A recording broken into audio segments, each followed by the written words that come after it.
Hey everybody, it's me, Jonathan Miller, the voice of the Veil, back with another Big Hype podcast, brought to you in association with our great sponsors, Hype Energy Drinks UK, Bravos Boxing Gloves Protect Yourself at all times, wearing Bravos, and Combat Ticks.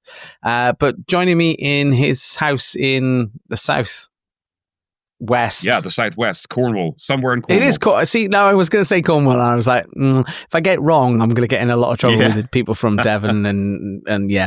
I'll go with it. So from Cornwall, world champion James Turner. James, Good how morning, are you? Jonathan. How are you, my friend? I'm good. I'm going to start with the question that I've asked everyone and everyone else, modified slightly for you. But how and why did you get involved in combat sports? Well, it started from when I was very young, single-digit age, as a matter of fact. I was curious with all things that I'd see martial arts related in terms of, it could be a poster of a martial arts movie or anything related in that regard. Finally, a schoolmate showed me the fight scene in Fist of Fury where Bruce Lee's character raised the dojo and wipes everybody out. And seeing him and his charisma, his shooting star talents in action for the first time as a young, impressionable kid, you could say the seeds of my lifetime passion were sown. So that's really what got me started on my trajectory of martial arts obsession. And as a matter of fact, my more traditional martial arts background, if you will, my martial arts foundation, I was very fortunate to have a great foundation in terms of my tuition in the martial arts because it was my mum who actually saw a poster for a fairly local martial arts school, which was under the umbrella of Impact Martial Arts in the UK, which was headed up by Dave Carnell in Stoke-on-Trent, the late, great Dave Carnell.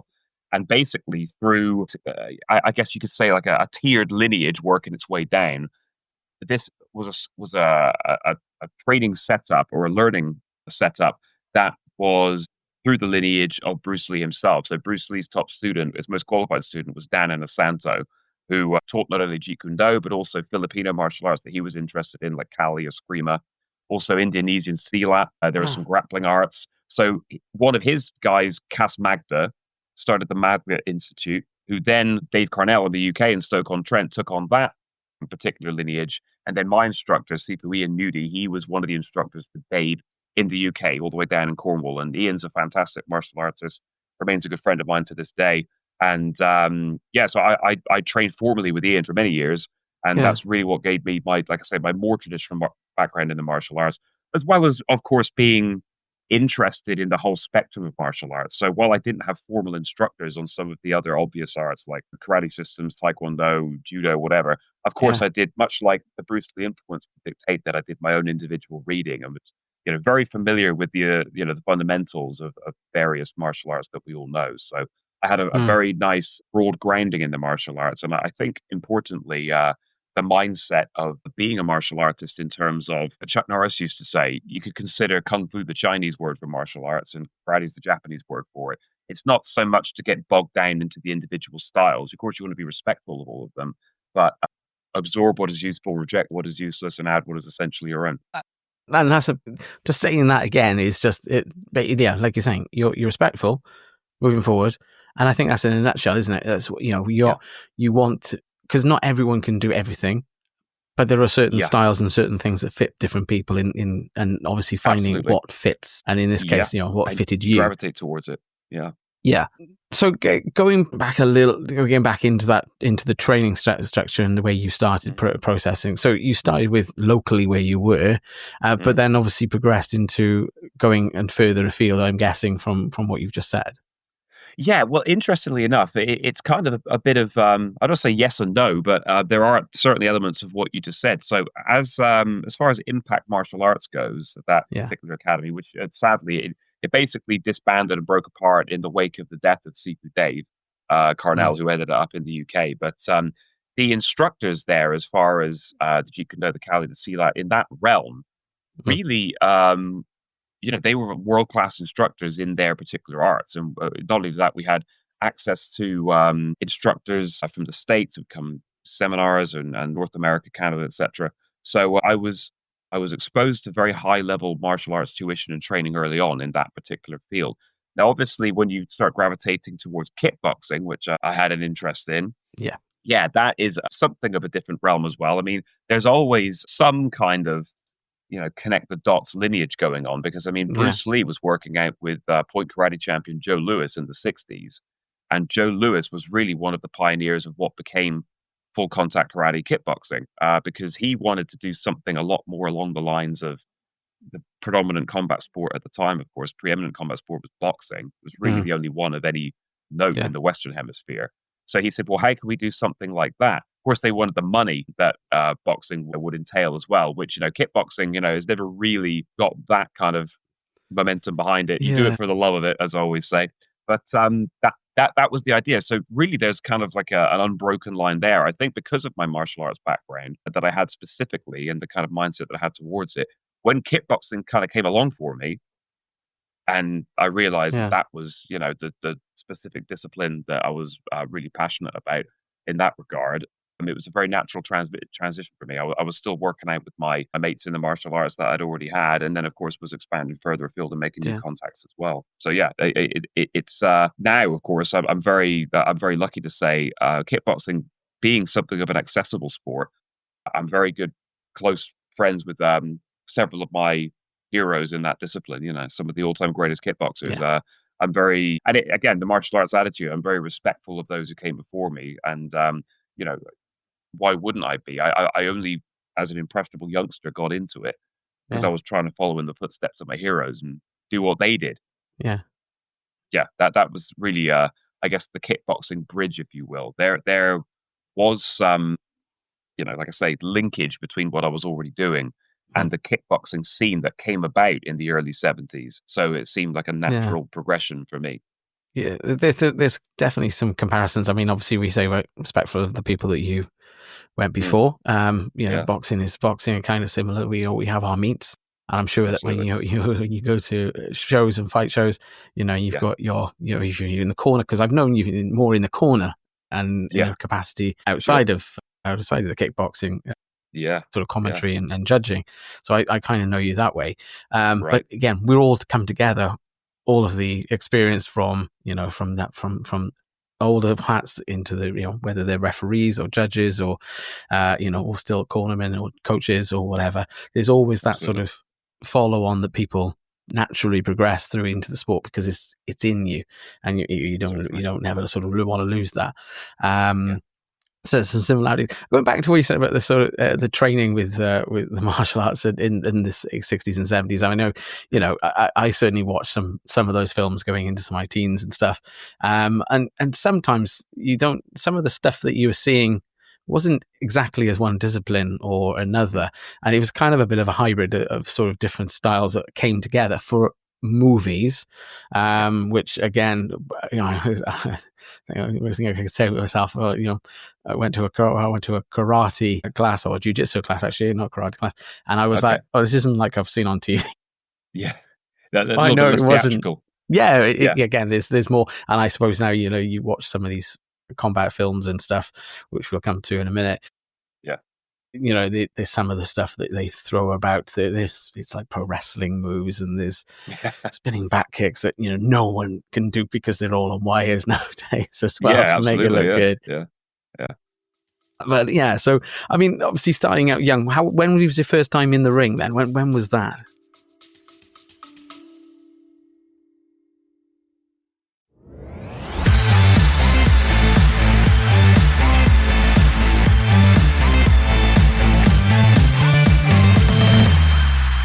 Big Hype Podcast, sponsored by Hype Energy Drinks.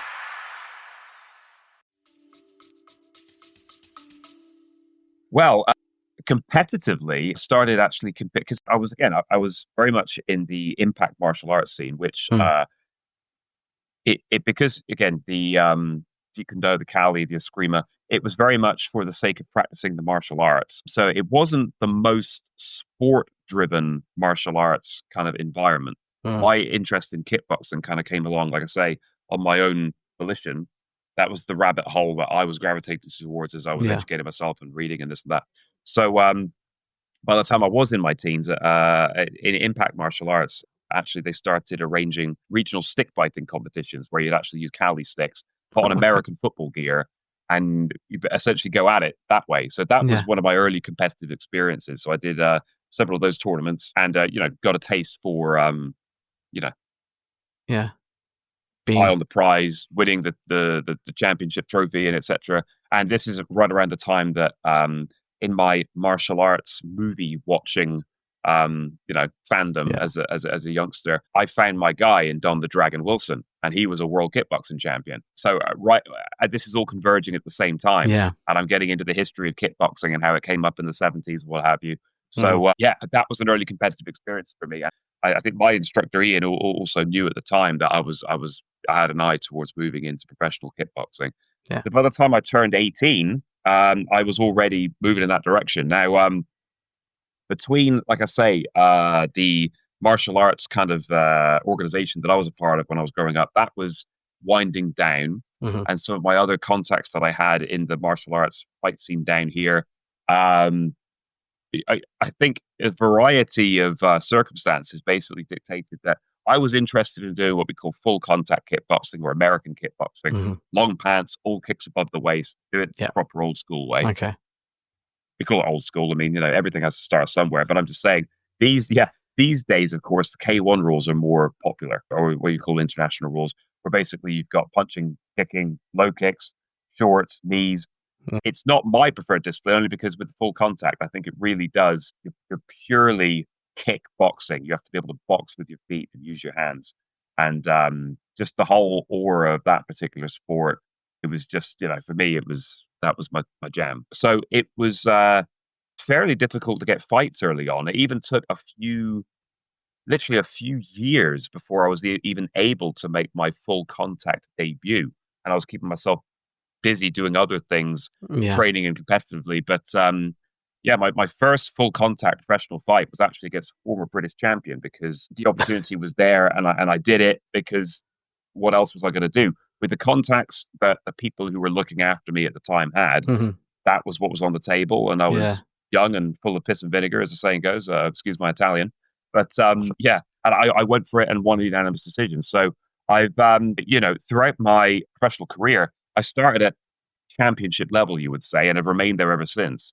So there was no kind of apprenticeship in terms of working your way up with kind of, novice opponents. I mean, I was already a very experienced martial artist with over, 10 years of training experience by the time I was looking to turn pro as a kickboxer. Yeah. So that's how that transition basically took place. Yeah, I suppose because like boxing, like we said, we can draw the comparisons between the two. Obviously, they have got an amateur system. They've got the Box England and Box Wales or Box Scotland. They started at very young age, progress through to the seniors. Then, if they wanted, then there's a pro scene. There's other scenes as well in between pro and amateur. If you want to put those, So again, there's opportunity. From what you're saying, obviously, there just wasn't the fights around to other people that were, that sort of structure around it. So there wasn't the people that you wanted to do. So the first fight, British champion, kept you at that. Gave you an introduction to what you really wanted to do. That's right. And from there, what happened?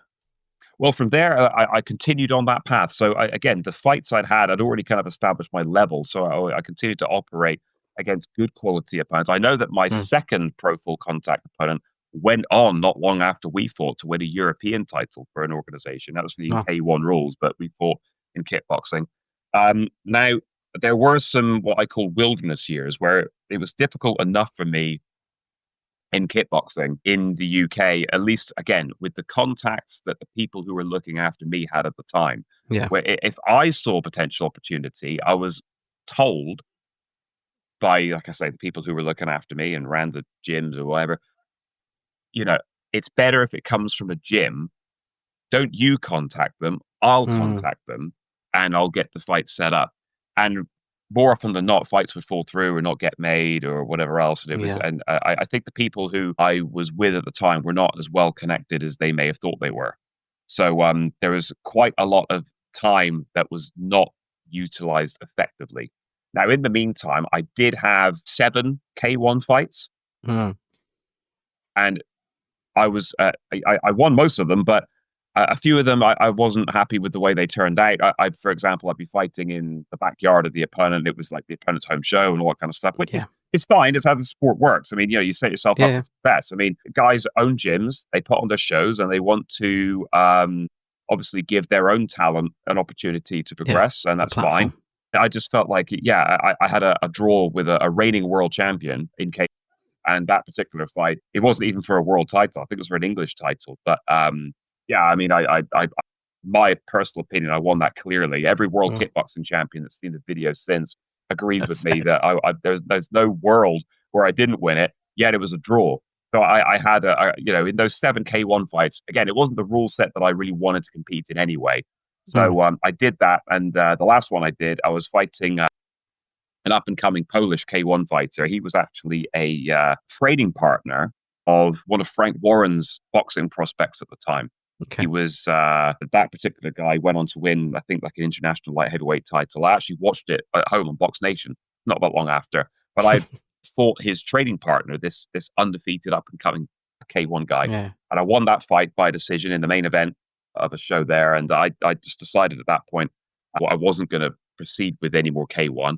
Partly because my full contact kickboxing hero that was still competing at that point, Massimo Brizzi from Italy, I was in regular communication with him, and I had been for many years as a fan, because he was just, again, I'd say about my jam. Everything about his fighting style, his kind of martial arts outlook, just his aura. He was like another, modern day Don the Dragon Wilson, so to speak. And I was such a big fan of him. I stayed in contact with him. And when he was getting ready to retire, he was looking to start promoting more with the IKTA, the Intercontinental Kick Thai Boxing Association. And he said, James, look, I'm getting ready to wrap it up and retire. Why don't you come and fight for me? Meaning pro full contact. And I thought, well, I didn't even have to think, did I? I was just saying, absolutely. The answer is yes. Yeah. How do we do it? Yeah, you got it. Yeah. Right. And so from that point on, I mean, believe it or not, within a year to 18 months, the COVID thing was really coming on strong. So at that particular time, now we know where we are. So right, really, it really kind of slowed the initiation process in that regard. But within the last 5 years, really more predominantly the last 3 or so, I've had the most key fights of my career, even in those recent 3 years. Because finally, of course, I've been fortunate enough that the opportunity was afforded to me to be able to go and show my wares, so to speak. So that's basically how my fight career developed. There were wilderness years, like I say. Yeah. But, I'll never be able to match the amount of fights that some of my guys from the 70s, 80s, and 90s had. But at least I've been able to hit my key accomplishments that I wanted to do along the way. And I'm not done yet. We're still going. So I was going to say, we're coming right up to where we're up to modern day kind of thing. And, I suppose the opportunities you've sought out because of the connections.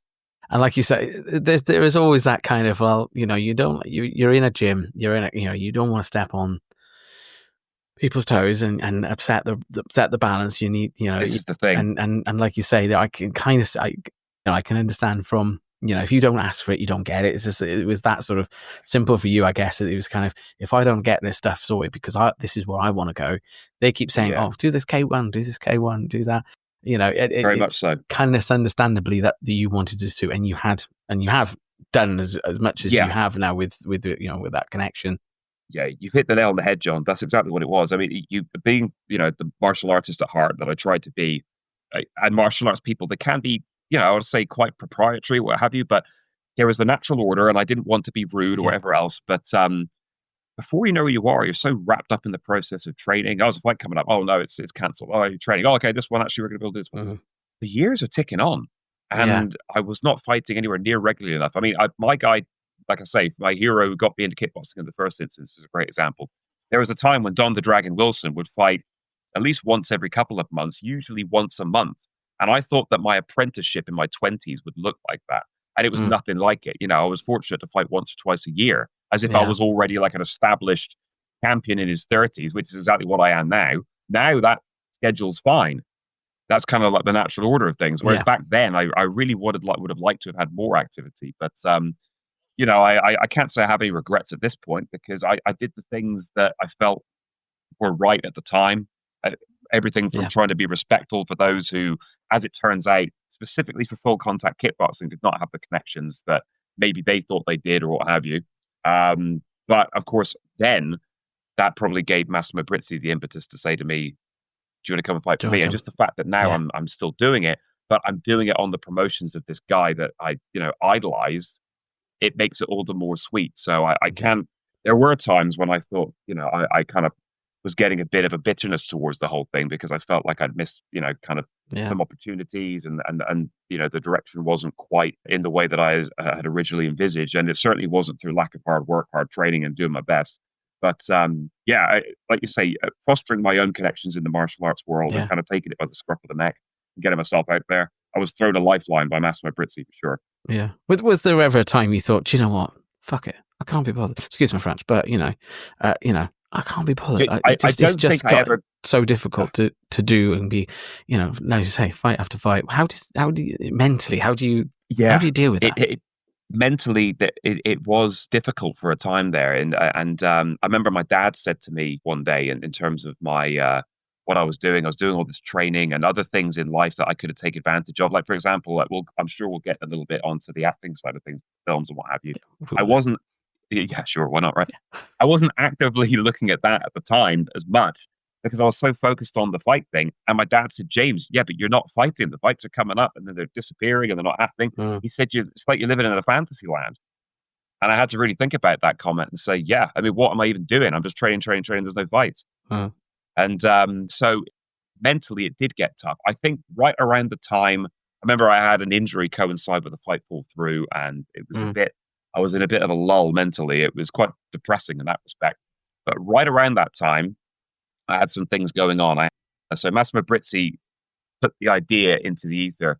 Look, why don't you come and fight for me? My good friends, former world champions, retired world champions, Sensei Ron Murray, who I was in regular contact with at the time, as well as I can't forget to mention Curtis Bush, who lives in Hawaii now. Two of my very closest friends in the world. They were very encouraging when I told them the news that this is what's going to be happening. They helped me kind of refocus and said, "This is really good stuff, James." And they always believed in me, as did Massimo. That with my drive and determination and passion for the sport, that I'd be able to get that momentum going on my side. And so that was kind of like the beginning of a new chapter at that point. So there was a period where there was a bit of a mental lull. I don't think I ever reached the stage of seriously considering just stopping and moving on to something else. But I do wonder. That's what I was going to say. Because you've mentioned K1. You've obviously the other thought in my head was obviously logically maybe looking at Muay Thai. Again, growing sport at the moment in the UK. Actually, you can do it if you want to do it. Yeah, I think some people. Yeah, I think some people they've said quite definitively they're just born fighters, and whatever the discipline is, it doesn't really matter. I just want to fight, and I'm going to fight. Yeah. History will show, apparently that was not me. I specifically had a passion for kickboxing, full contact karate, American kickboxing, whatever you want to call it. And I wanted to do that. I think I got an image of a Corvette behind me here. Yeah. I think I'm quite one for specifics. When I was interested in getting a Corvette, my dad said, okay, well, why don't you save up and get yourself like a newish model? I wanted a fourth generation C4 Corvette, 1984 to 1996. That was the one I wanted. It wasn't going to be good enough for me to have something like it to compromise because the rest of the world says and dictates that, well, you can't do that because times move on. Sorry, no, I'm going to no. I'm going to say do exactly what I want to do. I'm not going to be dictated to. I think it just gives me the result to make me want to do it even more. History will say that history will probably, as you said, right in the recording, you'll be an elite group of people that are driven to the vision and the delivery of that vision, and you are doing that.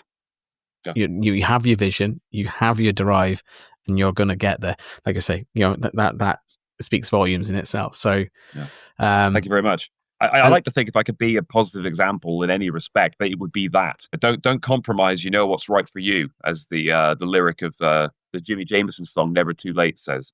So, that's good words to live by.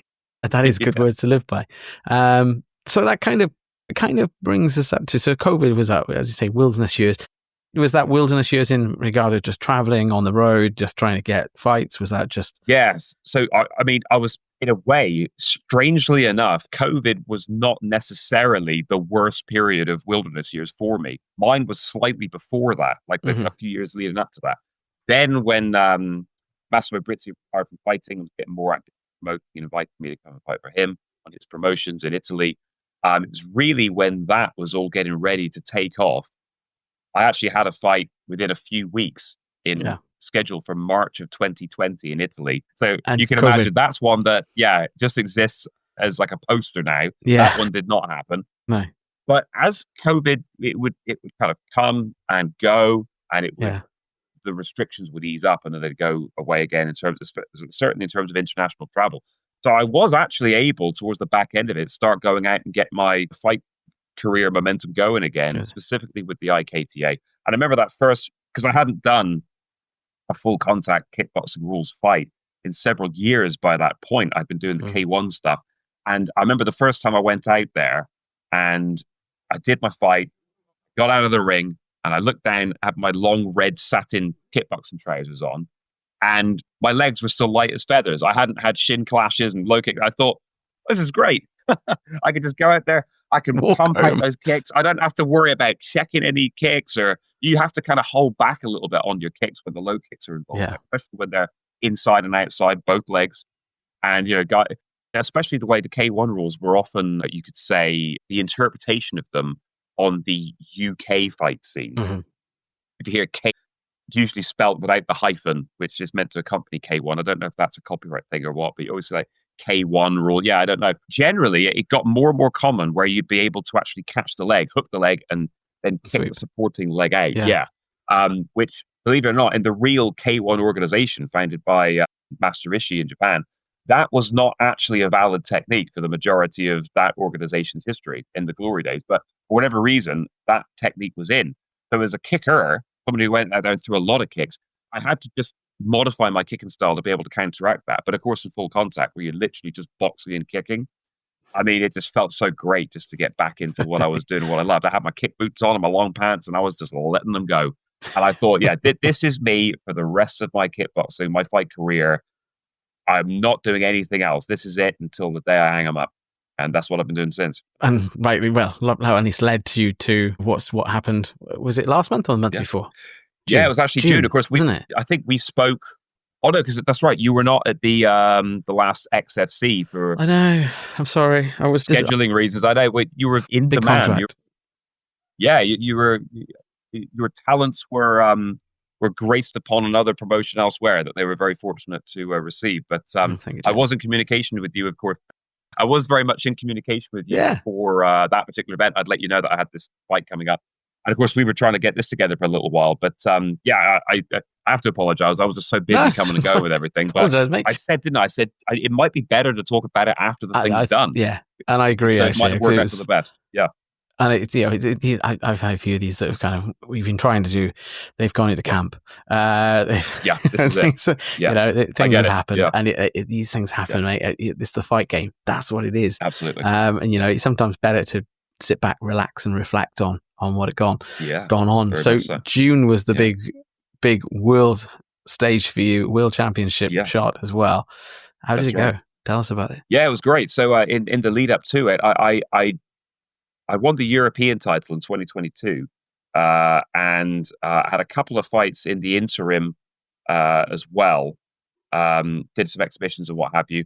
The world title fight, just with opponents and scheduling and people being available, it took a little while to get everything in order, which is pretty normal. Believe it or not, that can happen. Yeah. But certainly after I had won the international title last year at the IKTA Best of the Best, I knew from that point on, and speaking with Massimo, we were pretty determined at that point. We said, okay, right. The next fight was certainly at the next Best of the Best show, which is the annual IKTA Gala in Italy. It's basically the biggest event in the organization. It takes place in the summer in Italy. And we basically said, I was on holiday at the time with the family in Bath. It was a rainy, very, very rainy late afternoon in Bath where we were staying. And the holiday didn't exactly get off to the great start that we were hoping for. We were just kind of bogged up indoors. But I was messaging with Massimo, and we basically both said, and he confirmed it. He said, "Yeah, fight on the best of the best next year. We're going to do it for the WPKO world title." As he co-sanctions with IKTA and WPKO now. So I had it in my mind's eye. So even on my quote unquote maintenance schedule of training, I had a goal to work towards. So much so, in fact, that I actually said to Massimo, I would like to fight before that in March.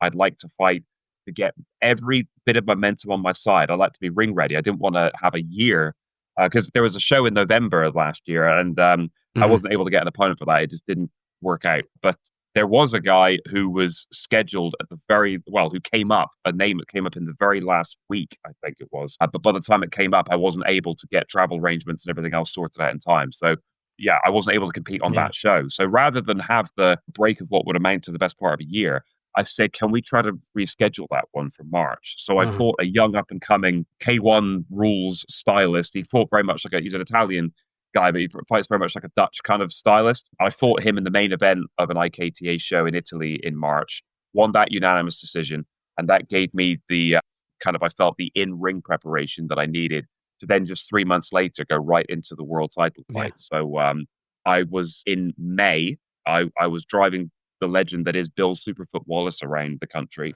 on his seminar tour, and that culminated at the UK Martial Arts Show in Doncaster, which I'm a regular participant in at the Dome. And we had the Hall of Fame Awards and gala that evening. And did that. And I was while I was there at the event, I was keeping Massimo Brizzi informed to say, look, I'm here with Bill Wallace and Daryl Hennigan and these kickboxing legends who actually are here tonight from internationally.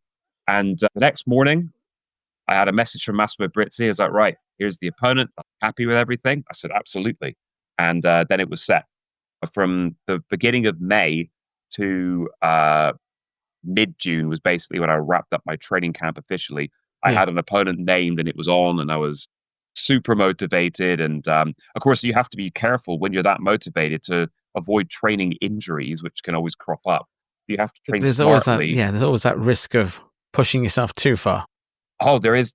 Rest is important, nutrition, good sleep. So I organized my training to where, in terms of the miles I was running, the rounds I was doing, it was the absolute top of what I felt was sustainable for that period of time. They call it in sports science functional overreaching. So you're doing an amount of training that if you tried to do 12 months out of the year, your body eventually you're not going to be able to recover from that amount of training, and you would start to pick up injuries and illnesses if you tried to do that 12 months straight. But for a 6-week period with carefully scheduled rest, periodization, I did a certain kind of schedule in the first month, a slightly different one in the second month, tapered it off in the last week to where I was still training hard. But then the last 2 days, Thursday and Friday, was me going out to Italy and getting settled and everything else, and then fighting on the Saturday night. Yeah. So it worked out well training-wise. The fight was against Alessandro Natoli. Yes, sir. I love the accent and the pronunciation as well. He actually spoke. I'm trying to get the job. Yeah, the next one. He's that's great. Yeah, well, I'm sure I might be able to have some influence on that one. So we'll see what happens. Yeah, but I mean, obviously, being on, you're not on that. You're going abroad, and for some boxers and fighters and others, they sometimes struggle. They sometimes feel that they have to go and prove a little bit more. Was that in your mind that obviously you're doing on his home soil realistically, because he was Italian, wasn't he? So he is, although I have to be careful to not overstate this. I went over to the Italian organization where everything was. He wasn't the home fighter. He wasn't the favourite to come out of that. No, I don't believe he was the favourite in the fight. I was the more experienced fighter of the two of us. And also, again, I'm part of the fabric of the IKTA, so I'm well known and well established. So it's the classic story of, I went to Italy and I won it and came back. Yeah, I didn't mean it like that, James. I was trying to say, I know you did. As just travelling. I mean, traveling in general. Traveling. How does that affect your training? How does that affect your mental capacity in regards to fighting as well? Well, that's a good question, and I think again, kind of related a little bit to the whole fighting on foreign soil thing. I think anybody who follows my career with even the most cursory kind of attention will realize that so James basically fights almost exclusively in Italy, unless he's organizing with the IKTA. Do something elsewhere. For example, we do have tentative plans for a world title fight here in the UK at some point. Wow. Mexico and Brazil are also possibilities within the organization as well. But basically, I fight in Italy now, so it's not like I just went out there completely alien, environment. I'm very used to at this point actually going out there, usually by myself. I've got people who help me in the corner, what have you, that I meet up with when I get out there. Young up and coming MMA fighter who's already won several titles by the name of Graziano Gianni Jones. He's half Italian and half English, so he lives in Rome and he speaks fluent Italian, but he speaks English with a Manchester accent as well. So it's kind of it. Yeah. When I go out there, of course, I'm always trying to use my very rudimentary Italian, which is slowly but steadily getting a little bit better. But then I meet Graziano, whose name is Graziano. There's no English name. There's no, all right, Phil. No, it's just, here he comes, and he's just speaking to you in like a full-on northern accent. So it is kind of, weird. It's cool. Weird in a good way, It's I tend to just get on the plane and I go out there by myself, and I'm reading and relaxing and getting my mind kind of slow, calm before the storm. I'm relaxed, but I'm very focused, and I get my mind all on the right things. Yeah. In the days leading up to it, and so believe it or not, at this point, it's a schedule that I'm very used to, and I look forward to it. Again, I suppose to make a story out of it, you would say that, oh yeah, everything was against me, and I had all these difficulties and everything else, but actually.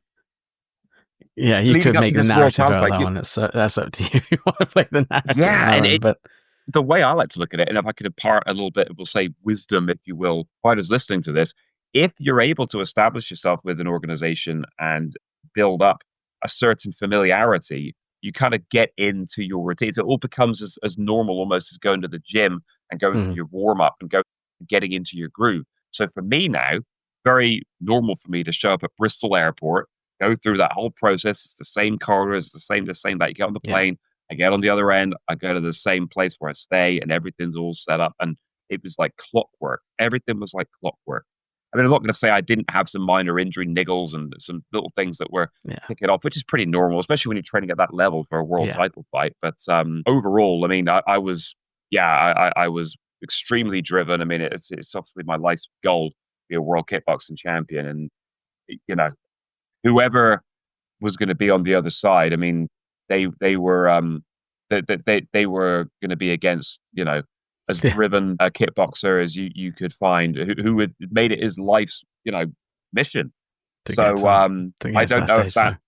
I don't know how much my opponent. I mean, I can guess that my opponent probably knew that I was very driven and determined to do what I was doing. So. If you'd seen the videos, if you'd done any research or anything, I'm sure you would have come across this as well. Yeah, that's right. So credit to him as well. He was a good fighter, and I was going to say before you went out there as well, you said you were taking, forgive me, on his seminar tour, but also you were at the martial arts awards or art show, and you also were acknowledged and welcome into the Hall of Fame as well.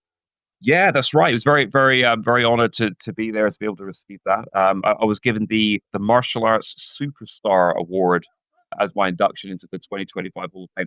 And I think the superstar thing was probably in relation to the fact that I work in films as well now, and my first leading role in a martial arts action film is currently still in production. We're actually doing the next filming phase in just about a month's time, and so that's what I've got coming up right now. So I always train year round on like a maintenance schedule for kickboxing. The structure stays the same. I run in the morning, I train in the evening. It's just a slightly dialed down version of what I would do, for example, for a world title fight. Whereas I do, let's say, 15 rounds in the gym on a normal evening, which I know sounds like quite a lot. But of course, this is the maintenance schedule of a world champion, which I have to emphasize to people. But then when I'm actually training for a fight, it's not 5 days a week, it's 6 days a week. And it's up to 25 rounds instead of 15. And the runs are 5 miles a day, 6 days a week, not 4 or 5 days a week. So everything's just ramped up that little bit more, extra bit more. Yeah, more organized. But I was very grateful, like I say, to receive the award. And martial arts legends were there, like Bill Wallace and Daryl Hennigan, 2 kickboxing heroes of mine, world champions from North America, and Eddie Herrera, who's one of the top. He's a very understated, humble gentleman, but he's one of the. Statistically, he's got to be one of the most accomplished martial artists in the world. He was there as well. He's black. He holds black belts under Chuck Norris, Bill Wallace himself, and the late great Joe Louis, who I mentioned earlier is one of the pioneers of kickboxing. So these people were there and welcoming me into the Hall of Fame. I was very honored to be there with them, and it's a great thing to galvanize you right before you set off on your 6-week block before that world title fight, to have that kind of burgeoning you on. Yeah, because you being amongst, as you said, being amongst your peers, acknowledge that them acknowledging you that you are. I mean, that's got to be, a great sort of mindset to be going into a world championship shot. That it is. I'm fortunate to be able to benefit from that. Yeah, absolutely. Yeah, I mean, just think, it's something that really is a privilege to be able to have kind of pushing you on. These little things psychologically will certainly help you along your way. Yeah, exactly. So, and I've had it on both sides. I fought in the UK, where I've gone years ago when I went to another promoter's show against the homeboy, where nobody really knew who I was, and it was just even though I was well known in the martial arts world, fairly well known throughout. When my early fight career, especially when I'm doing like the K1 UK kind of scene where I wasn't as well known, I've had it where, a lot of fighters listening to this are going to find themselves in this position where it feels like it's you against the world. So I've had that. And I've also had it where I've been more of, I guess, a name fighter who people are interested in actually seeing. So you'll go through that spectrum as you progress through your career. It's the one common denominator throughout it all is, as long as you do your preparation, you get your body in as good a shape as you can get it, you live the life. I mean, call me Mr. Boring, but I don't smoke, I don't drink, I eat a good diet year round, and it's nothing boring, but it's discipline, mate.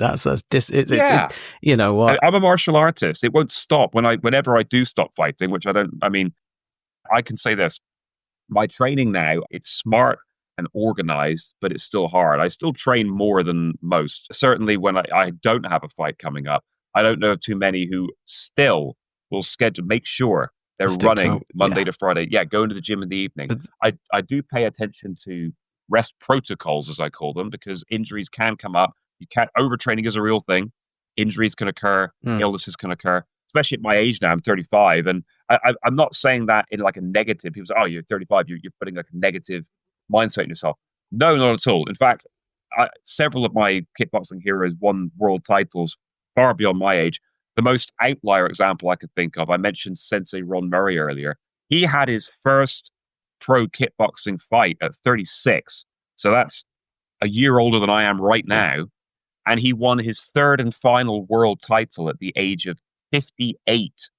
Okay, so now that's obviously an extreme example. That's so there's no confidence issue with me with regards to age. I'm not saying it for that.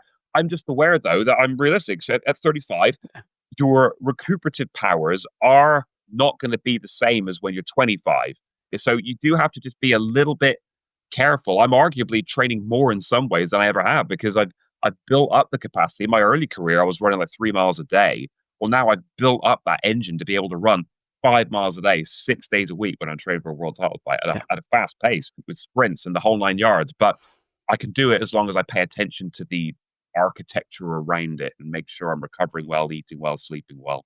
So that's just a little bit of something to keep in mind as well for your respective listeners. I mean, it's up to you how seriously you want to take this thing. I'll have a few drinks at the weekend. Well, that's fine. Most people do. I mean, I don't drink at all. Certainly, I think while you're an active professional, at most, I would suggest just having the odd drink once in a blue moon. And that might sound a bit extreme, but I don't drink at all. I don't. So I say that I don't drink. I will drink at Christmas, and that is kind of the only time. I'm not in great shape. I'm not in great shape, not like you. But well, don't say it's all short. I mean, the beer thing, the alcohol thing. If you're going to be out doing this job, and I want to be out, I want to do out my show every weekend. If I can do a weekend. You don't want to. I don't want to be drinking. I don't like the feeling anyway in the morning when you wake up. I don't like the feeling it actually gives me, and sometimes the taste is not always as good. Perhaps I've got the wrong things, but very interesting things you're saying, John, because it's interesting, isn't it? How that's what it comes down to in terms of so actually I don't really enjoy it all that much.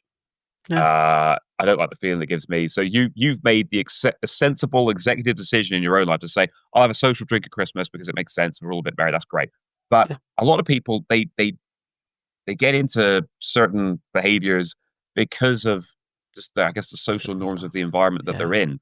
And it might make me a bit of an odd bod, but I looked at it very pragmatically in terms of what is the benefit of doing this. If I'm just going to be like everybody else, how's that in that respect? How is that going to help me achieve my goals? So the saying is, be yourself, isn't it? Everyone else is taken. So yeah. I'm not saying you have to live like a monk. I mean, like I say, you it's can, sensible within reason. You don't have to be extreme and a little bit kind of, obsessive about it in the way that I am. A little funny story. So when I was a kid, I read that Bruce Lee did not drink, smoke, or this and that. And I also then watched a movie with when I was still a kid. It was a Don the Dragon Wilson movie. I was when I was a teenager, and I know Don Wilson. He does write acts in a producer role, so he has some certain influence on the script. So this sounded very much like a kind of thing he would say. I'd already read coming up. Oh, Bruce Lee never touched a thing. Don Wilson in this movie, the leading lady, she says the character is John Decker in this movie Out for Blood. She goes, "Oh, you don't smoke, Mr. Decker," and he says, "No, you don't drink." She asks him when he orders mineral water. And he says, or smoke or chew tobacco. Now, come to find out, being the big Bruce Lee fan that I am, Bruce Lee actually did enjoy, a nice glass of sake within reason. And I've sat next to Don the Dragon Wilson while he's drinking red wine. So, I mean, and I'm not saying these guys are like abusing it, but you can from time to time if you're so inclined. It's ridiculous to say that you can't ever touch the stuff. No, it's just everything in moderation and everything. Yeah, being your own self and being sensible around what you. But I try to be, like you say. I think for me, because I just started from a young age believing that was the case, like you don't touch it, that it's just an easy thing for me to now not even open the door. It's like, well, alcohol doesn't actually have any benefits in any way. So why even bother starting? That's kind of been where I've been with it. So I don't drink. I'm just as happy having a Diet Coke on a get together. It works for me. But I'm not completely saying never touch anything that you enjoy ever again. It's just, for example, for me, advice would be like a cheat meal, like to have like a burger and chips or a fish and chips from a fast food takeaway. Now you can make a homegrown healthy recipe of that, but we all know what we're talking about. Like you want like a very high in saturated fat takeaway version. Well, that would be a once in a blue moon treat for me. For you, we've all got our things. Like every weekend. Well, I mean, you can have a cheap meal once a week, right? I mean, again, like you said, I'm not going to defend myself, but I'm going to say, obviously, when you're on the road and you're traveling around, and it's a lot easier to do. Yeah. It's so easy just to pull up to it. It's like you finish the show at 11 o'clock, you get in the car, you drive an hour and a half. Yeah. You see the golden arch, you think, John, then just I'll just grab some chicken. I need a wee anyway, so it's like, by the time you're in there, and it's true. I find that people myself. People can easily fall off the ladder with that one. So, when I'm at home, it's very easy for me to stay in control of my nutritional environment, so to speak. Yeah. People call it a bit boring, but my quote unquote healthy meals, I eat basically the same thing every day with like slight variances here and there. My evening meal is really the only thing that has any kind of variety to it. My first meal of the day is actually I don't eat the traditional breakfast in the morning. I tell people my breakfast is a cup of coffee and a 5-mile run. So my first meal of the day is around lunchtime, and then I have like a mid-afternoon snack before I train. I have an evening meal, which is the only thing that, like I say, has any variety to it. And then I have like a high-protein Greek yogurt protein snack right before I go to sleep. So I have like 2 meals and 2 snacks in a day. But when I'm traveling, I have to get quite creative, especially if I'm training for a fight and I'm not going to break my nutritional approach in any way. Yeah. I do have to get quite creative to just replicate something like what I would be doing. It can be quite difficult. Because you haven't got the normal things around you. You haven't got your normal supermarkets. You haven't got, you haven't got the same refrigeration because, like you buy chicken or rice or whatever. You can cook that and you can put that in and you can meal prep as much as you like. But then when you've passed those meal preps and they've all gone, you're like, well, where do we go here? Because I'm still in the foreign environment. I still need to eat. Yeah, very much so. Let's park that. Let's go back to what you said about being a superstar. Let's talk about the TV. That was the name of the award. About the TV. Come on, let's talk about. All right, let's have a good look at it. Like I say, I'm not. Thank you for the setup there. I'm not claiming to be any kind kind of. I didn't say you were. You claimed it. I mean, it was what they said you were. So they did. That's right. When Bruce Lee says, I don't look upon myself as a superstar. I really don't. Well, then who am I to start saying that? Look at me, superstar. It was a nice. I think as the name of an award, it was a nice. James is obviously he's authored a book on kickboxing, which has been very well critically received and very. So, what was the name of the book again? That was Full Contact Kickboxing, a Thank complete you. guide to training and strategies. Yeah, I was invited to do that with Andy Dumas, who, again, I was a big fan of Andy. I own all of his boxing books, his boxing instructional books, which really were great guides for me when I was coming up as a kickboxer. Because the training you do for kickboxing, it's all based on the same protocols essentially as boxing. You're just kicking Yeah. as well. So loved his writing style, his presentation, very much in sync with my kind of personality. Was a big fan of Andy. Reached out to him by email just to say, hi, I'm an accomplished kickboxer, and I just want you to know, I'm doing my at the time I was doing my sports science degree as well, and I just said that love reading your stuff and big fan of your work, have been for a long time. Thanks very much. And he got back to me, and we stayed in contact as friends. And eventually, he came up with the idea. He said, "Do you think we could do a kickboxing book together?" And I said, absolutely, we could, because again, like I tell people, from a pure rules standpoint, full contact kickboxing, it is boxing with kicks above the waist. So I said, the training protocols, all the rest of it, I said, we could lay it out like one of your boxing books. I'll add a little bit of color to it with the kicking aspect of things and training approaches that I've learned from the great champions I've been fortunate to speak to over the years. And I mean, it's all very similar to what Andy was doing already. So we were able to put this book together, and I'm very happy. It was endorsed by, the great champions of kickboxing of yore, and many of them actually helped and contributed to it. Don the Dragon Wilson and Bill Superfoot Wallace, Curtis Bush, Scott Ashley, Iron Ron Murray. It goes on and on. These guys gave me quotes to use in the book. Yeah. And Massimo Brizzi did a foreword for the book, and it was endorsed by the IKTA as well. So I mean, it all came together. I was very, very happy with how it came out. And that was, like I say, you got the authoring credentials concurrently while I was a kid and I was into kickboxing. I mentioned from the very beginning, I was into martial arts films. So I always wanted to be an actor in martial arts films. And I kind of parked that for a long time while I was pursuing my kickboxing dream of becoming a world champion. And at a certain point, like I say, I got through the wilderness years. And then by the time I was fighting regularly for the IKTA and the full contact thing was moving for me, it was at that point some key luminary figures in the acting world and the film world actually came to me and said, James, when are you going to... There's a guy, he's called a gentleman by the name of Andrew Staten, who's very well known in the UK and internationally as a Bruce Lee authority. So many of the martial arts magazines I was reading when I was a kid, I'd always go to the movie section and I'd read the reviews of all the different films. And particularly with regards to Bruce Lee, because Andrew loves Bruce Lee, he saw Bruce basically on a screening of Enter the Dragon in 1974 when it first came out in the UK. Went home and told his mum and dad about, I've just seen this amazing guy, Bruce Lee. You wouldn't believe it. And they'd said, he sadly he died about 6 months ago. And he was like, oh, wait, what? I remember having that experience as a kid in the 90s when I first saw Bruce Lee. Told my mum said, yeah, he died. I was like, really?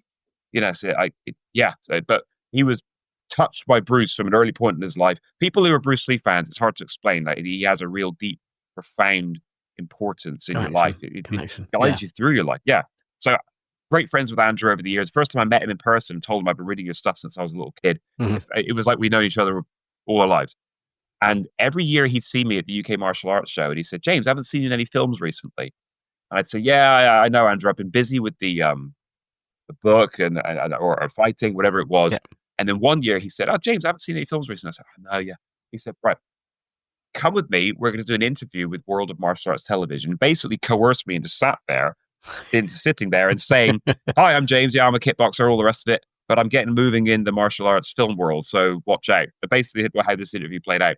Now, at the time, I was in contact with a gentleman, Nick Mancuso, very famous, accomplished Canadian Oscar-winning actor, Nick Mancuso, who was a martial artist himself, had acted alongside Brandon Lee and Steven Seagal, and was an accomplished Aikido practitioner who had starred in the 1980s TV show Stingray, where he drove a Corvette Stingray and beat up the bad guys using martial arts techniques, whatever. It's not my favorite TV show, so I'm a big fan of him. Yeah. I'm doing an article at the time for the Corvette Club magazine about Stingray, the show. And coincidentally, I came home from the martial arts show that year, and I was talking to Nick, and I hadn't even had a chance to mention yet that I had done this interview with Andrew Staten, where he basically plonked me in front of the camera and said, state your intention to get into films, James. He was really kicking me at the backside to get moving with this.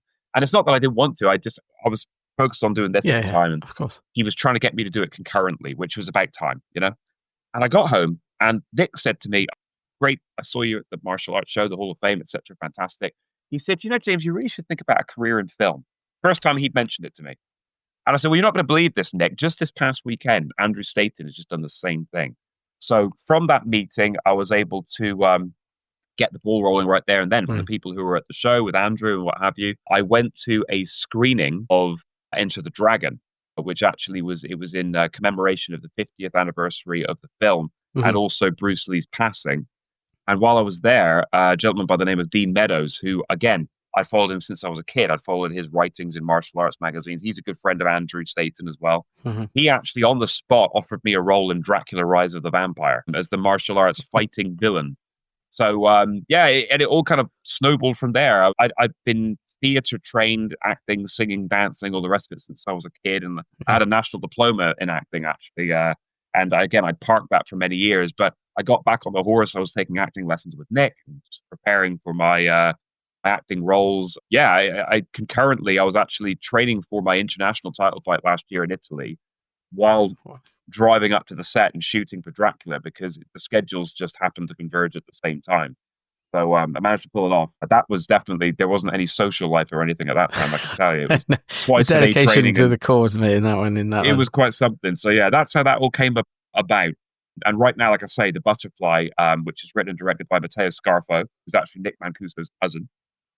That one at the moment. We did a medieval historical fantasy film earlier this year, which just premiered last weekend in Italy. It had 2 screenings in 2 separate towns.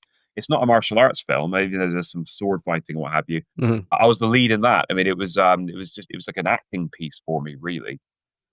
So that one's done. And Matteo came up with this idea of doing a film called The Butterfly, referring to the main character, Liam the Butterfly Marshall is his fight name. Of course, I'm James the Dragon Turner. So it's kind of that kind of play on it. And basically, he's a kickboxing champion but he's also, he's tied up in this world he's in a gang of criminals. They specialize in theft and various activities. And Ian Moody, my original martial arts instructor, like I mentioned, he's actually heavily involved in the film. He's been able to source a lot of locations and equipment, and he's a consultant, of course, with with not only that aspect of it, but he's also working with me on the fights. So, and he said, this is almost like, because obviously the film was written with me in mind, he said it's almost like, James, it's you, but if you'd gone down the dark path or something. So it's like an interesting, it's like sliding doors kind of film. For That's you, right. Anyway, not. Right. So it's an interesting idea. And we've got some great acting talent on board and filmmaking talent. So again, we're doing the next filming phase next month. We're going to be shooting some kickboxing ring fights. There's a street fight we're going to shoot as well as some more heavy acting scenes with my character's trainer and also the wife and daughter, all of that kind of things. That's going to be a week's period next month. So I'm looking forward to this next phase of filming for this movie. We've got some similarities in that capacity, because I've done a couple of films as well. Not talking names, but the one was with Tiger Shroff. Yeah, I remember mentioning big Bollywood.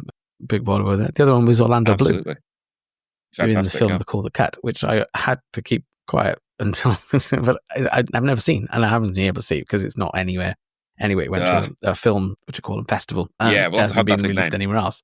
But the difference of watching, obviously, a combat sport, I've seen loads of fights. I sound like Donald Trump now. Great fights. They're wonderful fights. They were great people. But the difference between filming that and then obviously actually being in a fight, you're going to have to go through a couple. Just explain that to the listener. Sure. So as you mentioned, it's a very different world. And Don the Dragon Wilson relayed this to me because he had been obviously, top of the tree kickboxer for over 10 years. By the time he was, really in, because I'd say he'd been a professional kickboxer for the best part of 15 years before he debuted in his first leading role. But most of that time he'd been the top guy. And the transition to him, he said, was very difficult. He said he's a fighter. He wasn't an actor, and he'd never envisaged being an actor from a young age, for example. But for me, both endeavors were always in my mind's eye. World kickboxing champion, martial arts action film actor. They were both goals of mine. So growing up on both, I was very, very easy for me to kind of just distinguish, okay, so now I'm in the ring, I'm fighting, I'm going to keep my chin down, my hands up, I'm going to protect myself, action, reaction. I'm going to protect my vital areas. I'm going to hit theirs, and I'll shake their hand afterwards, and it's all good. The film world, you're absolutely right. It's all about the camera angles, showing the technique. Whereas if I throw a picture perfect jab with my chin down, it comes right from the start position out and back. No telegraphic movement whatsoever. There are situations where even if you want to make a realistic looking fight film, like a movie with fight scenes in it, there's a certain point where the technique has to be exaggerated a little bit because you can't see it in the same way otherwise. No. Like when you're watching combat sports, eagle-eyed viewers, you're watching to see what's going on. But for the cinematic lens, we do use things like slow motion, more kind of, you'll throw maybe more of the elaborate techniques that you might be a little bit more conservative with in a real fight because you're concerned about counters. You choreograph it into the fight scenes in a way that, well, where that guy may well have at least attempted a counter there, maybe he's not going to now because it gives me the freedom to actually show my artistic skills. So, and of course, it's all about safety. I'm not, a fan of, you hear stories about actors who ended up hurting, their stunt players or their fellow actors and ended up, having legal action taken against them in some cases because they weren't careful. I would, as much as I would pride myself on a kickboxer, as a kickboxer, on doing a good job in that regard, I'd want to do a good job as a martial arts film actor. And in that field, it's making sure everybody goes home happy and healthy. I mean, these are working professionals. They got families to feed. They have another job the next day or what have you. Maybe we've got more filming to do the next day. There's no punching or kicking that's going to land for me on the film set. Some techniques you do actually make contact with the body on like a close-up or whatever. It shows the foot landing on a side kick to the guy's, shirt or whatever. Boom. But certainly only within the parameters that have already been agreed and done as safely as possible. So that's something to keep in mind. If you just go out there thinking, right, here comes a fight scene, I'm just going to let them go, and all you're used to doing is just hitting people. Yeah, that's a dangerous proposition for all involved. I did have a moment on the set of Dracula where writer, director, actor Dean, I was meant to actually make some contact with a sidekick, and then he flies back into a table.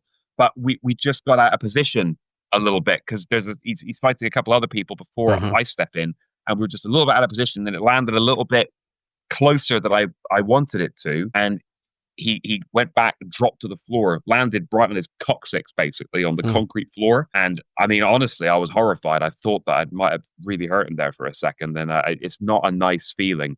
If it is a good feeling to you that you've nailed someone in that capacity and put them on the floor and they might hurt, if you're going, like you would in a kickboxing fight or a mixed martial arts fight, whatever, you're in the wrong business, or you need to adjust your attitude because that's not the goal. And I knew that my intentions were good and pure because I was so worried that I'd hurt Dean. And that's the mentality that you should have on a film set. It's to create a great visual product without anybody being injured. So that's the big thing for me between real fighting, as you will, if you will, in a combat sport, and choreographed action on a film. The film business is long hours and hard work, but at the end of the day, it's meant to be enjoyable for all involved. And people show up to a film set, they've had an opportunity to be in a film, whether in a stunt capacity or an acting role, whatever else. And if they're there working with you as the lead actor and you're taking liberties and hitting them, I mean, that's the most out of order thing, in my opinion. So, that's my take on that. You're not going to be asked back again, are you? Basically, if that's the, if you want to build a career in this situation, I think most of the people who would make it to the rungs where they've built a career and they're making films or starring in films on the regular, I would have thought that by that point, you'd like to think certainly that it's not just a case of, well, he's such a big name, he can get away with whatever he wants. You'd think that he's been put there on good reputation and treating people well. And certainly the martial arts film actors that I'm friends with, they all have reputations as such. They're all, great people, and again, they inspire me. That's where to do it safely. I don't. Yeah, absolutely. I've never been one to be inspired by scumbags or people with bad personalities. I'm sure without naming names, we both know people in the combat sports world who have reached high prominence in terms of fame and international recognition, who do not represent the virtues of the martial arts in the modern era. They're not people I have any interest in because of that. Yeah, I think, walking softly and carrying a big stick, I'm always impressed by that. Going back, obviously, and looking at now what you now know from being in the television and the film industry, has it given you more appreciation than perhaps for your heroes like Bruce Lee?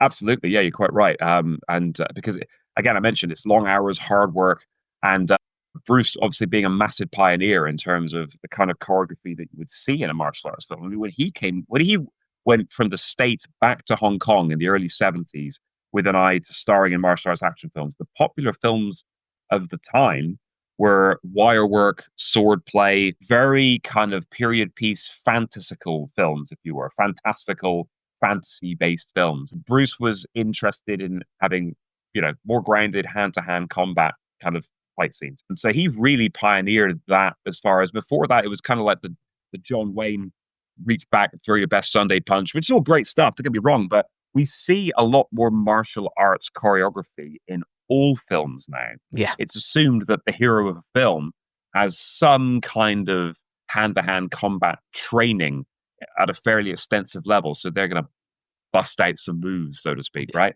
And Bruce kind of pioneered that. And of course, throughout the decades since, we've seen various action stars, whether they're martial arts action stars specifically, or they're action actors like Jason Statham or Keanu Reeves, who learn martial arts to be able to perform in film. And it's a very involved process. It takes a lot of work. It takes a lot of precision, concentration. And certainly, I tell people, I'm living my dream of being a world kickboxing champion and acting in martial arts action films. I'm very fortunate. But it certainly is hard work. You always get the questions of, oh, well, this guy, he's just an actor. He's not a professional fighter. How good is he really, this and that? It's not the question, is it? I mean, if you look at someone like Jackie Chan, I mean, if people can't respect the capabilities and the abilities of someone of that ilk and the talents that they bring to the fore, I mean, if there's no respect there as far as being a martial arts performer, I'm sorry, I don't understand that. So I can't see how someone wouldn't just be in awe of that man as a talent and as a performer. Yeah. It's not a question of would he beat this guy or that guy. Jackie Chan will tell you straight up.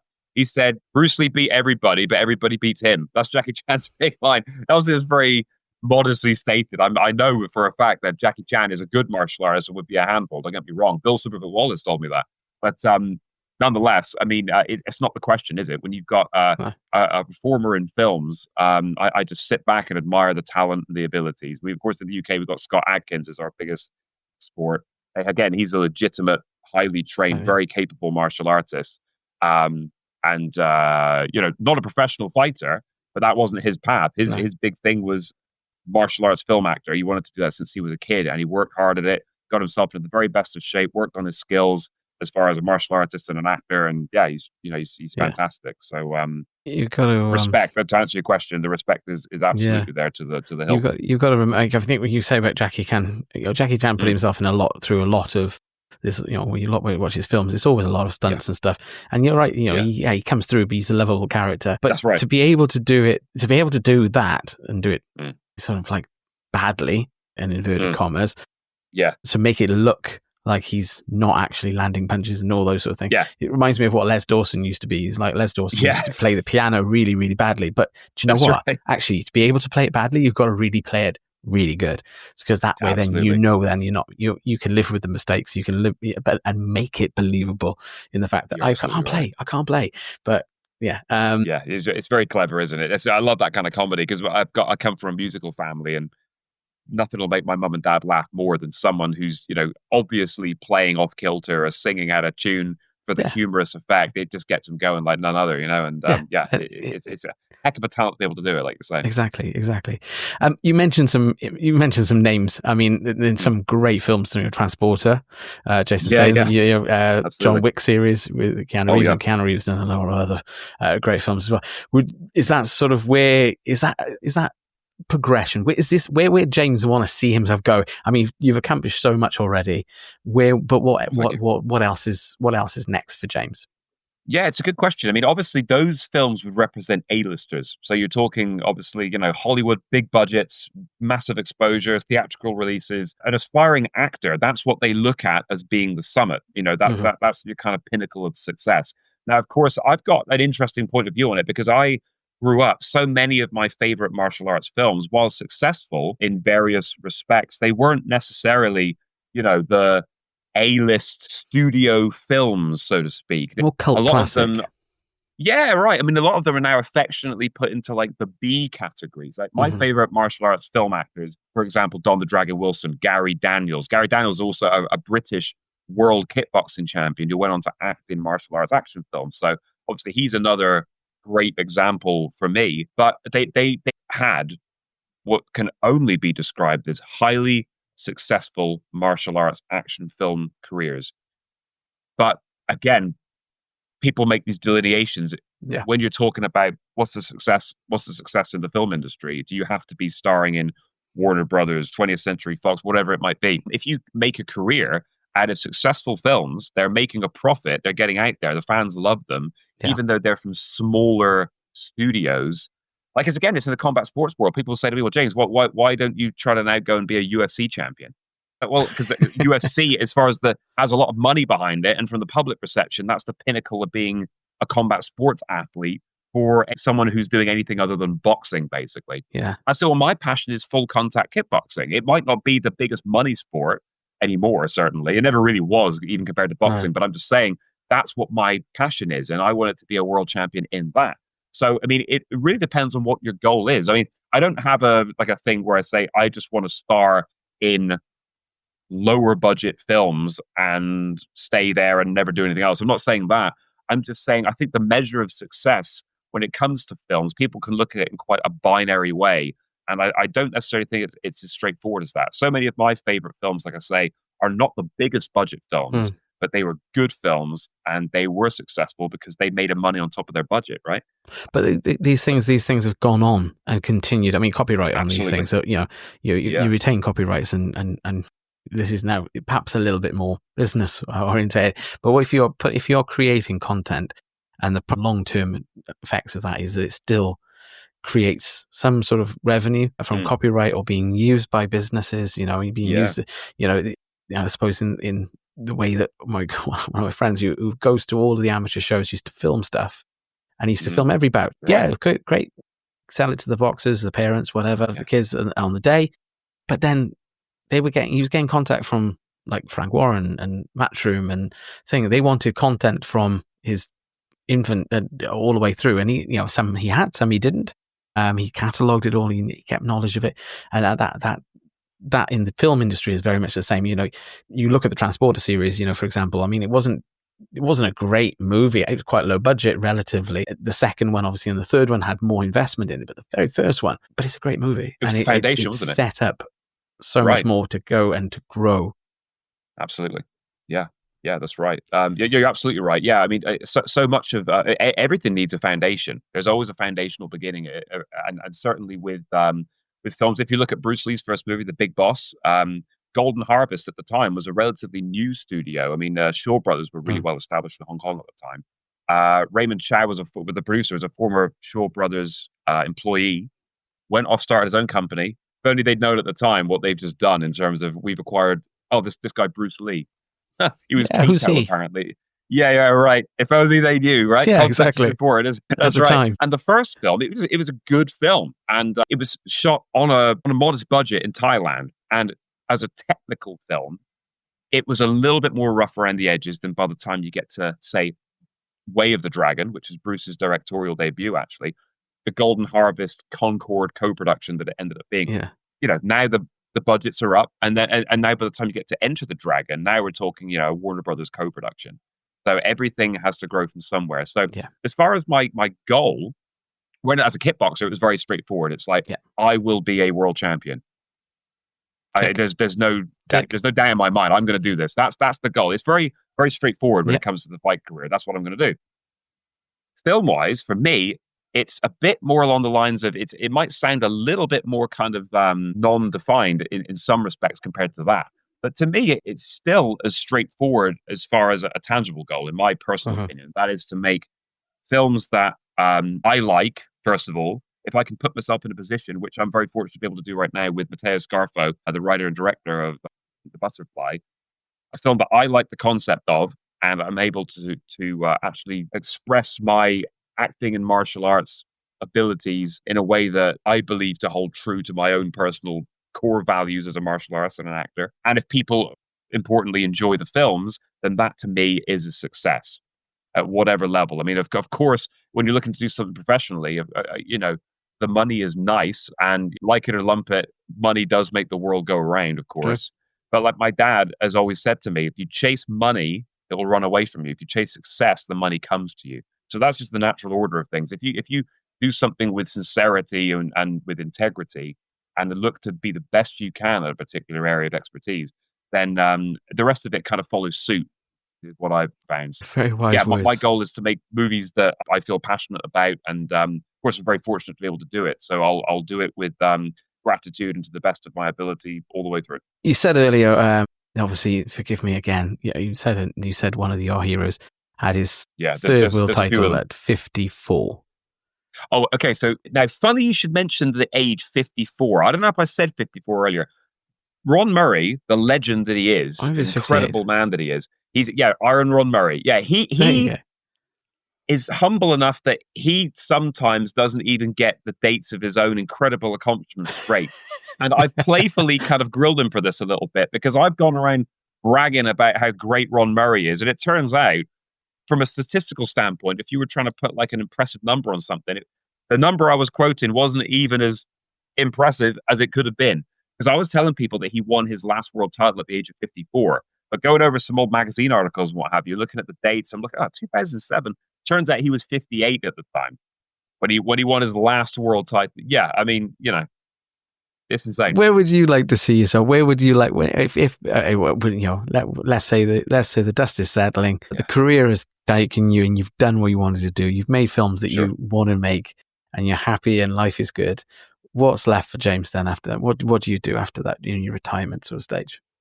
That's very interesting. I imagine in an ideal world, I mean, by the time, let's say I've made the executive decision that, okay, I've had my last fight, which I don't even have because of my influences, like we just talked about. So many of them, even if they'd retired once, they'd come back and they'd do another one or what have you. It's hard for me to really see the day when I say, this is absolutely it. It's the last one. So whether I've just not fought for a while and I've decided, actually, I'm not going to do any more, or whether I go into the ring and say, this is my last fight tonight. When it's something you love doing so much, it's hard to conceptualize that. But let's just say, all right, no more fights. From a certain point, hopefully far in the future, I would like to think that at that point, I'm still active in the martial arts film world. I'd still like to continue doing that. I mean, you look at Liam Neeson was making Taken movies and the action films where he was using hand-to-hand combat well into his 60s. Mm-hmm. So I'd like to still be able to do that. As well as that, I think any avenue that my passion for the martial arts takes me in. I mean, I've done my first book. Andy Dumas and I do have plans to do a follow-up to the Full Contact Kickboxing book. So I hope to continue along that trend. I do enjoy teaching. Of course, I'm available for martial arts kickboxing seminars. If anybody can reach out to me at any time. I always enjoy doing that when the opportunity arises.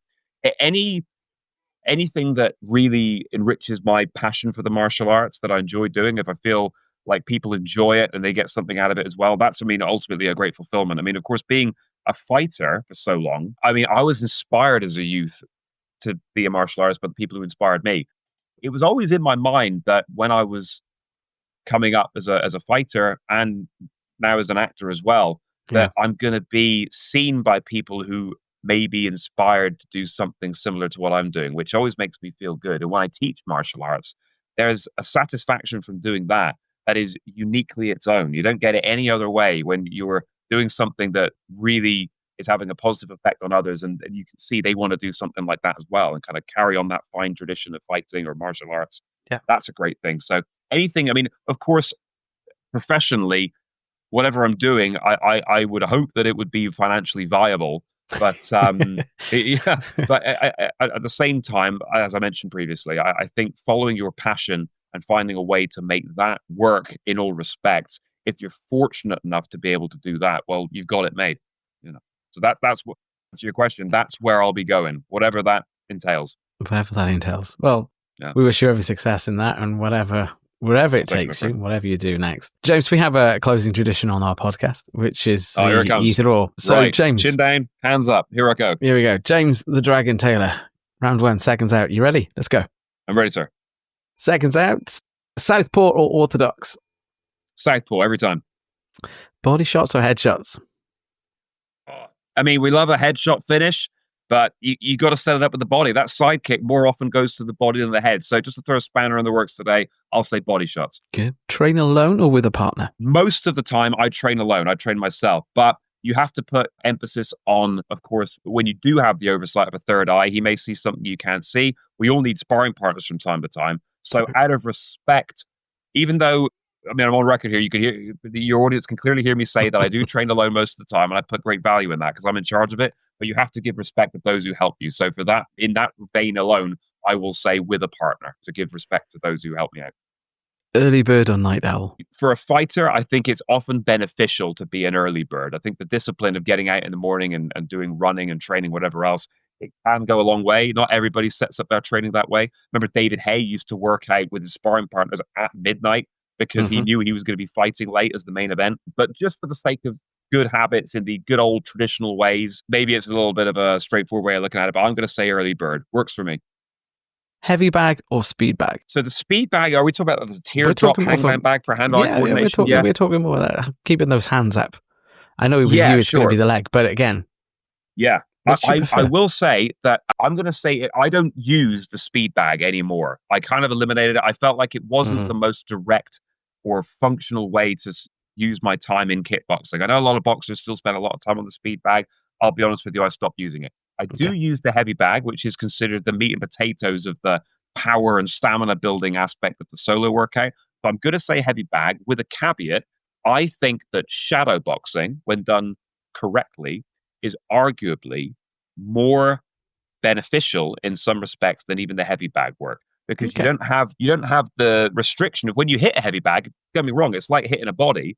Your leg's going to bounce back and you have to place your foot down and then follow up with other hand combinations. When you're shadow boxing, you can visualize your opponent. If you develop your imagination to the point where you're able to do this, you've got a moving opponent in front of you, throwing punches and kicks that you're having to defend, move around, counter. And because your leg's just going to follow through, you can get more creative with your kick punch combinations than you can on a heavy bag.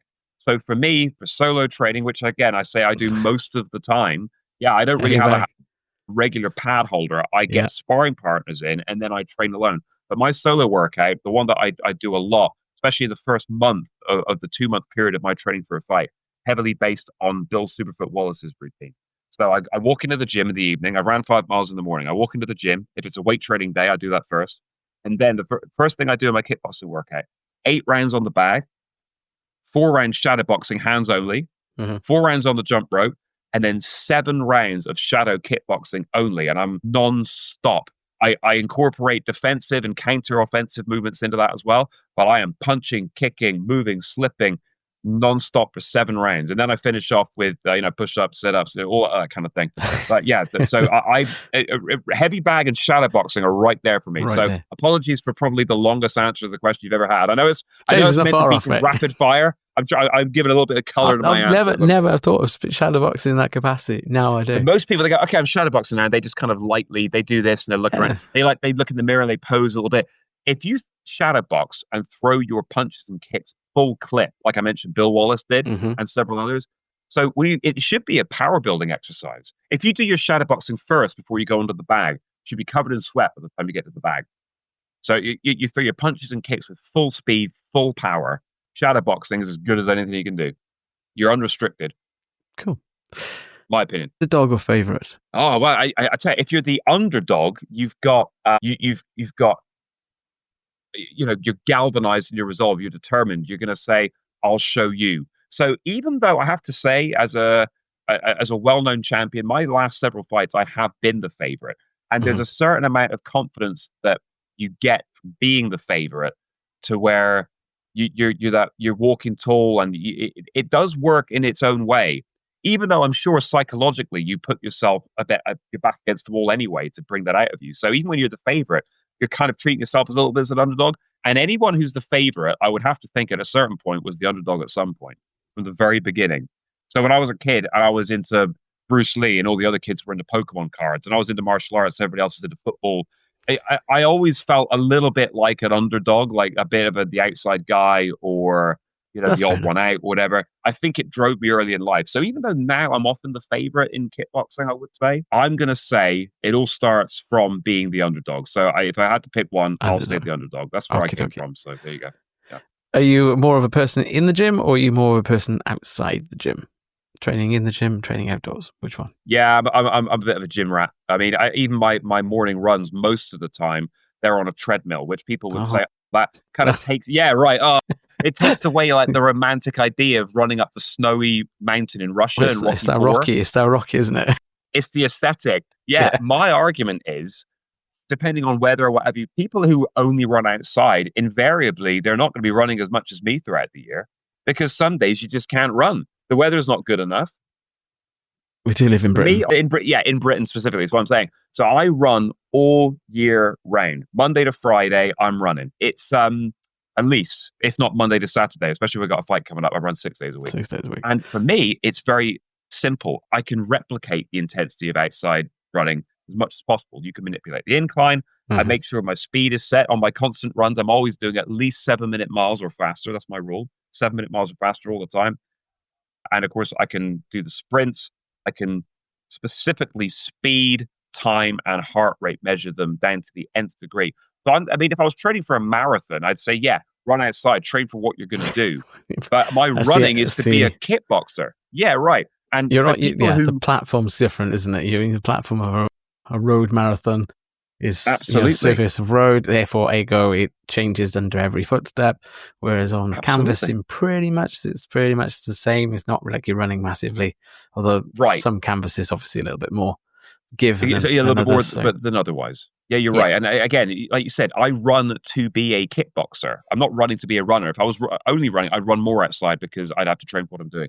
But you'd be surprised the amount of people over the years, they don't really kind of turn their noses up. I've heard people say, running on the treadmill's not the same. It doesn't work. You got to get outside and run. Even people in the fight world, I've heard say that. Well, here you go. World champion, never more than 5 pounds above his fight weight, runs almost exclusively on a treadmill. So those guys, I'm sorry, but you can take that to the back. So inside the gym then. Okay. I'm a gym guy. Yeah. Short and powerful punches or long and technical punches? Ooh, very interesting question. Man, I got to give a one or the other because I know that's the name of the game. The truth of it is, it's the variety. It's using even sometimes like a light touch to set up a harder shot, or throwing a combination of punches and kicks that are only as fast and as powerful as speed and power will allow. That means they're balanced. So some like the happy medium punches, so to speak, they're fast, but they're not as fast as if I put nothing on them. And they're hard, but they're not as hard as if I would sit down and really set it up and just put whole body weight on it, because that's not really fast enough. So those are a lot of the kinds of punches and kicks I throw. And sometimes I'll use more on the speed end to set up a harder shot. And I'll throw a harder shot once I've got my range right down. I think, right, I can really sit down on this one. But I suppose I'd say the majority of even though it's important to get a knockout blow, if you see the opening, so that would be the short, powerful shot, I guess. Mm-hmm. I mean, I've won a lot of fights by decision as well. So I'm not going to get to land that bingo shot unless I really set it up well. So for the majority of the time, I'm going to say longer technical shots. I can build up points that way. I can win a decision. A knockout for a trainer, for example, from a trainer's perspective, I would say is a bonus. So might be a little bit less dramatic to some people to hear that, but I'm going to say as a combat athlete, my personal opinion, the longer, more technical, quicker shots. And then if the opportunity to throw a heavier shot comes along, that's great, but I'm not going to rely on that. So I'll say, longer, technical, quicker shots. That's fair enough. Well, wow, sorry, I haven't asked this. What weight do you fight at? So the WPKO is world light heavyweight title. It's largely in kickboxing. Okay. The weight classes are usually similar to boxing. Traditionally, the WPKO and IKTA light heavyweight is actually closer to super middleweight in boxing. This particular fight I just did, but via mutual agreement, actually, it was actually set at 170. So you could say it's like in MMA, it'd be like welterweight. But it's in kickboxing, it's light heavyweight. Light heavy. Just when you said about the new light, I was like, well, okay, light is, you don't normally get many knockouts at certain levels. Obviously, kickboxing is different because it's different. But okay, fair enough. That's okay, right. we're keeping on moving. Do you fight dirty or fight clean? Always clean. I respect the rules of the sport, and I respect all my opponents. And most of my opponents, I've stayed in contact with some of them at various levels, but I've never been on bad terms with a former opponent. whether they beat me or I beat them. Most of them become friends with, or at the very least, social media contact who I say hello to once in a while, and we give each other best regards. Cool. The only time I wouldn't respect someone is if they were blatantly breaking the rules and being dirty. I mean, how can I respect a person at that point? It's like taking performance enhancing drugs. It's like, well, we're not. What are we doing? This is not what we've agreed to show up and do. This is So that's my my take on that. It's I respect my opponents as long as they play the game in the same way that I do, which is cleanly. Yeah. Clean. Loud crowd. Oh my goodness, God, whatever word that was. Loud crowd or quiet atmosphere. Well, good question. I suppose I'd like to think that the audience is enjoying the fight. So while I do very well with a quiet crowd because I'm just focused on what I'm doing, it's fine. We'll try to make sure that the audience is having fun and getting into it. So we'll say loud crowd. Loud crowd. Quick knockout or strategic win? Kind of relates. We'd all like to get the odd quick knockout from time to time, but we'd all like to get one. I'm going to actually, again, I know these are absolute questions, and that's fair enough. I get it. That's what the whole nature of it is. I don't like to give absolutes, and I think both have their strengths and weaknesses. So I can't say one or another definitively, but I'll go from the perspective of two reasons. I've won a lot of decisions in my last several fights. Take the fight the distance, win on points. I've even been trying to build up my own, in the past, ring experience by trying to go the distance. Mm. So I've had that aspect of things. Yeah. So most of my fights have been by decision, most of my wins. My world title fight, I won a unanimous decision. So there's that aspect of it. I enjoy kickboxing. I guess you could say you get to do it for longer. The truth is, if you get an early knockout, obviously you've had to do less work for the same result. Yeah. And you don't want to take a chance on getting hit with a stray shot or something. So if you get them out of there, ordinarily it's advised that you would do that. But there are times when the strategy is actually preferable to, keep the guy at range, win on points. For someone of my style, it's actually often easier to just win on points rather than trying to force something if the guy's a good defensive fighter, that's right. And also as a collector of the fights of my favorite fighters of yore, I like having more rounds to watch and study and envelop in that. For the martial arts enthusiast, I like to be able to watch more than less. So if all my favorite fighters all had first round knockouts, it's not very much for me to watch. No. So I'm going to say, for the purposes of your really good questioned quiz, rapid fire rounds here, I'm going to say decision. I'm going to say take it the distance and win a decision. Yeah. The last question is a really for the boxing fans, but again, I'll ask you this question as well. Hypothetical question: if this fight was ever signed and it was done long last, because it hasn't happened yet, AJ or Fury? There was a time, and I'm going to quote your compatriot Barry Jones here, the great former world boxing champion, retired world boxing champion. He said there was a time himself, and I would agree, that I would have favored AJ because as far as technical boxing form goes, he kept his shape and seemed to be better structured in his technique in terms of, he's Olympian, hands up, chin down, stuck to his fundamentals. I think Fury, though, he is so creative in the ring that he's something of an enigma. And from a technical perspective, I think that he could actually give AJ problems. It's an interesting thing. Like you say, if we're talking about them both today, both of them have been defeated in their last fights. So you can't take too much from that. What kind of form are they in? I think Fury's lifestyle may have caught up with him. I mean, there's no question about it. He spent a lot of time throughout his life not living as an athlete. And I do think that he's probably physically deteriorated a little bit more than he would have done otherwise. Whereas AJ strikes me as someone who lives the life in and out of the ring the vast majority of the time. He always seems to be in great shape. So they've got pros and cons going for them in that respect. If I was to trust my gut today, if they were signed to fight today, who do I think would win it? It's a good question. This could change on a daily basis, It really could. It varies, I think, to patient to week to week whenever I do these podcasts or record them. That's right. People go, today, that guy. Yeah, as an endorser for someone living the life, I guess, and I know the value of that over the long run, based on current form, I'm going to say AJ. James, thank you so much for coming on the Big Hype podcast. How do people get involved? How do they follow you, find out more about your journey? Well, thank you very much, Jonathan. First of all, I just want to say thank you very much for inviting me on your show. I mean, obviously, you're a man of great repute and great ability yourself, and it's really a pleasure to be able to sit down and talk with you, which I always enjoy doing when we're at the fight shows and, of course, here today, and it's been great. And if people would like to follow along with me, I'm on most social media platforms. It's either James Turner or James the Dragon Turner. I'm Facebook and Instagram are probably the main places to find me these days. Of course, you can follow along with The Butterfly, the movie that's coming out. There's a Facebook page for that. But by all means, I'd be happy to say hello to you on either one of those platforms. So that's probably the best place to find me right now. We do have a website in the works, not live yet. Okay. I keep an eye open for a James Turner Kickboxing, James the Dragon Turner website in the future as well. But that's the main place to find me. And of course, if you're really stuck, you can always ask Jonathan. He'll point me in the right direction as well. Just tell you to come to Cornwall with me. Come down to Newquay next in September and early September and late November. That's right, we'll look forward. We look forward to that. I'll be there on both of them, so we'll catch up then. Yeah. There you go. Yeah, for sure. Thanks, James. Thanks so much for coming on the Big Hype Podcast. I wish you every success. I think there's a lot more to go. I'd love to see you in a Bond villain role. I think that would be awesome. Well, thank you, Jonathan. Thank you for the thought. I wish you the best of success as well. Whether I'm the next Jaws or whatever else takes place, I look forward to the future too. So thank you very much. Thanks again. All right, take care now. Thank you, my friend. All the best. Take care. Hey, everybody. Thank you so much for listening to the Big Hype Podcast. We hope you've enjoyed this episode.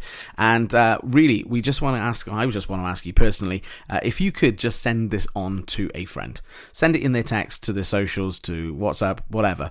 However you get it to them, just get it to them. I'm sure they'll appreciate it, and I certainly will appreciate it. So thanks again for listening to the Big Hype Podcast, and thank you again for sending and sharing. This has been a Big Hype production, edited and produced by Jonathan Millard, assisted by Riverside FM and distributed by Buzzsprout, available on all good podcast platforms. For more information, visit www.bighypepodcast.co.uk.